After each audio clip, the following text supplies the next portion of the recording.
అందరికీ నమస్కారం అబ్బాయి. పాత్రికేయ మిత్రులకి, అట్లానే యూట్యూబ్ ఛానల్స్, ఎలక్ట్రానిక్ మీడియా ఇచ్చేసిన అందరికి కూడా నమస్కారం బాబు.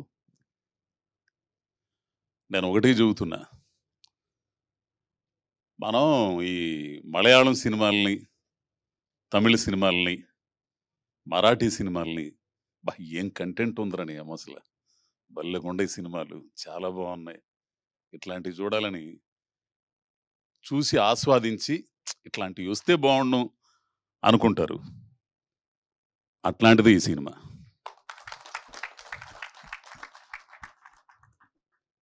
నిజంగా జీవితం, ఈ అమ్మాయి చెప్పినట్టు, చాందిని చెప్పినట్టు జీవితం ఉంటుంది ఇందులో.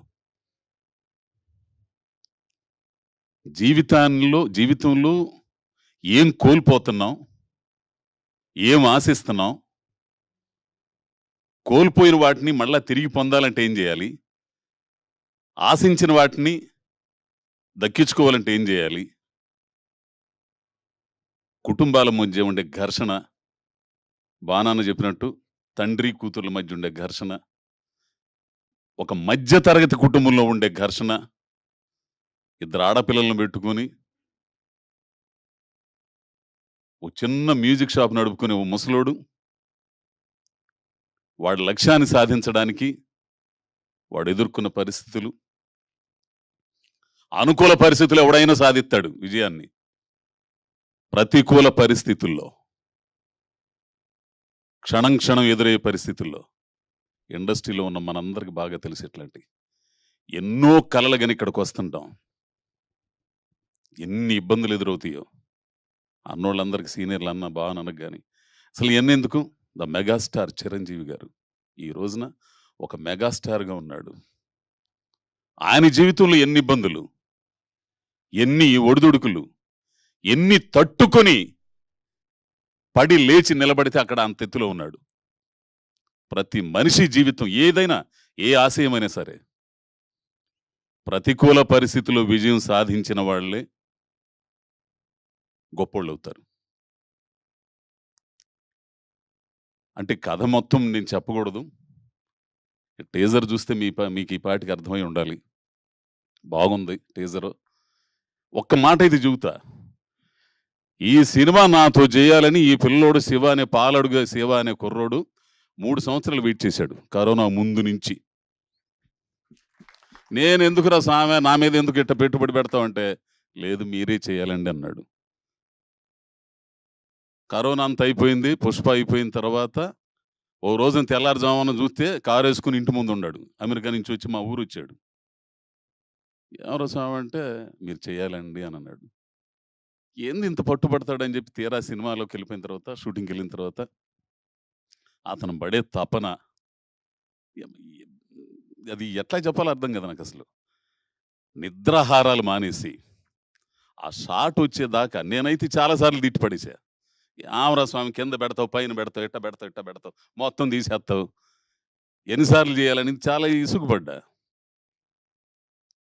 కానీ తర్వాత అవుట్పుట్ చూసిన తర్వాత, మొత్తం ఫస్ట్ ఎడిటింగ్ అయిన తర్వాత, ఫస్ట్ కాపీ వచ్చిన తర్వాత చూపించాడు. ఓడమ్మ బడవ నిజంగా చూడాల్సిన సినిమా అండి. ప్రతి మనిషిలో ఆ సినిమా చూసిన తర్వాత ప్రతి మనిషి దాన్ని తట్టుకుంటాడు, నిజంగా తట్టుకుంటాడు. జీవితంలో ఏదైనా కోల్పోయి ఉంటే అటువంటి కంటెంట్ ఉన్న సినిమా. ఇట్లాంటి సినిమాలు తీయడానికి ధైర్యం కావాలా. ఆ ధైర్యం నిజంగా రంగారావు గారు వాళ్ళ అబ్బాయి. డబ్బులు వస్తాయా రావా అన్న తర్వాత సంగతి, ఆ కథను నమ్మి, ఆ డైరెక్టర్ని నమ్మి, ఇందులో స్టార్ కాస్టింగ్ ఎవరు లేరండి, ఇది మామూలు నటులనే అందరం. ఉన్న ఒక స్టార్ ఎవరంటే అదిగో మా చాందిని. ఇంకా వీళ్ళందరితో గురించి చెప్పాలంటే ఒక్కొక్క మాట చెప్తా. ఫస్ట్ భానుచందర్ గారు, ఆయన ఫైటింగ్లు, ఆయన ఎవ్వరు, అది నిరీక్షణ అన్న బా. ఆ తర్వాత ఆ డైరెక్టర్ శిష్యుడితే వెట్రిమారంది విచారణ చేసింది నేను.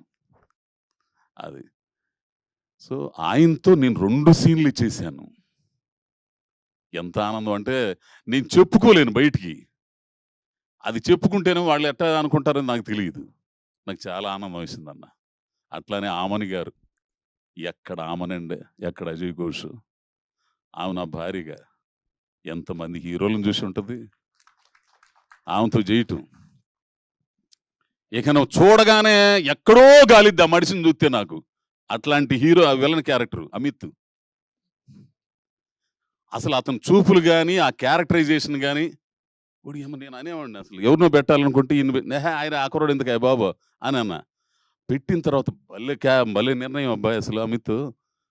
ఎంత యారగెన్సీ ఎక్కడో కాలిద్దానని అట్టనే కాలిద్దా ఆ కుర్రను చూస్తే, ఆ క్యారెక్టర్ చూస్తే. ఇకపోతే ఎవరు అదిగో మావాడు నా బామరిది క్యారెక్టర్, మంచి ఆర్టిస్టు.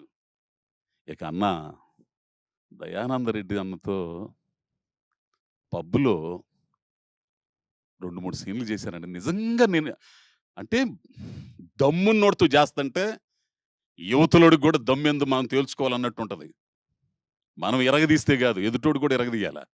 అప్పుడే ఆ సీన్ పండిద్ది. దయానంద్ అన్నతో పబ్బులు చేస్తుంటే అతను ఇచ్చే ఎక్స్‌ప్రెషన్స్‌కి నేను చెబుతుంటే డైలాగ్ ఆటోమేటిక్‌గా నాకు ఇదొస్తుంది. నాకు ఎంత ఇదంటే డీజే నేర్చుకోవడానికి ఈ వయసులో భయపడలేదు సార్. దానికోసం ప్రయత్నం చేయటంలో భయపడనండి. నిజంగా ఏడ్చేత్తను నేనసలు. ఆయన ఒక్కసారి జాలికి అట్లా చూస్తాడు. నీకు జాబ్ ఇవ్వలేను మూర్తి అనంటే, ఆ తర్వాత మళ్ళా ఒకానొక సందర్భంలో వెయిటర్‌గా పబ్బుల్లో తాగి తందనాలాడి కక్కుంటే అయన్నీ ఎత్తేసేయటం. ఆ ఉద్యోగానికొస్తే అతను బాధపడే సీన్ ఉంటదండి. అన్నా థాంక్స్ అన్నా. ఇంతకంటే నేనేం చెప్పలేను. ఇక పోతే ఈ అమ్మాయి అంటే నాకు మహా కోపం. నిజంగా చెబుతున్నా. ఏంది ఇంత యారగెన్సీ‌గా ఉంటదేంది? అనుకునేవాడిని షూటింగ్‌లో.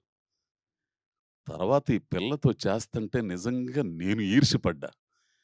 అమ్మని యమ్మ ప్రతి డైలాగ్ అండి అసలు. ఎంత న్యాచురల్‌గా చెప్పిద్దంటే చాందిని.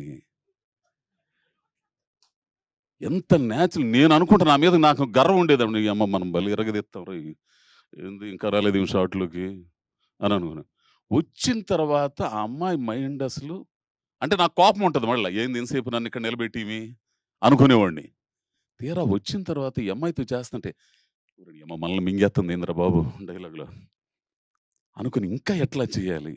నిజంగా అమ్మాయి నీకు చాలా థాంక్స్ అమ్మాయి. చిన్నదానివైనా సరే నువ్వు గొప్ప నటిమణివమ్మాయి. ఇది మాత్రం కన్ఫర్మ్.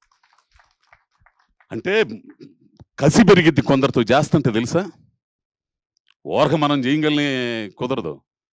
ఎదుటి ఆర్టిస్టులు అందుకే నేను ఎవరైనా డైరెక్టర్ కథ చెప్పేటప్పుడు అబ్బాయి నా పక్కన ఎవరెవరు చేస్తారయ్యా? బలుపుతో కాదనేది. బాగా చేయగల సమర్థులను పెడితే అది బావుంటది. సినిమా బావుంటది. అందరం బావుంటాం అనే ఉద్దేశంతో. పోతే ఇక మ్యూజిక్ పిల్లోడు 'పవన్.' వింటారు చాలా ఉండయి ఇందులో. అప్పుడే ఇదే స్టార్టింగ్ ఇది. ట్రైలర్ ఉంది. సాంగ్స్ ఉన్నాయి. ఒక సాంగ్‌లో అయితే నేను నా చేత డాన్స్ ఏయించారు. అసలు మామూలుగా ఉండవు. ఏంది ఇక పోతే సీన్ అన్న కెమెరా సూపరు. టక్క టక్క టక్క టక్క ఎమ్మంటనే అసలు మాదే ఆలస్యం. ఏందిరా స్వామి నువ్వు ఎమ్మటనే వచ్చేస్తావు అనుకుంటాను నేను. గ్యాప్ ఇవ్వయిందంట. అది క్వాలిటీతో స్పీడ్‌గా చేయాలి పని. ఏంది అది గొప్పతనం.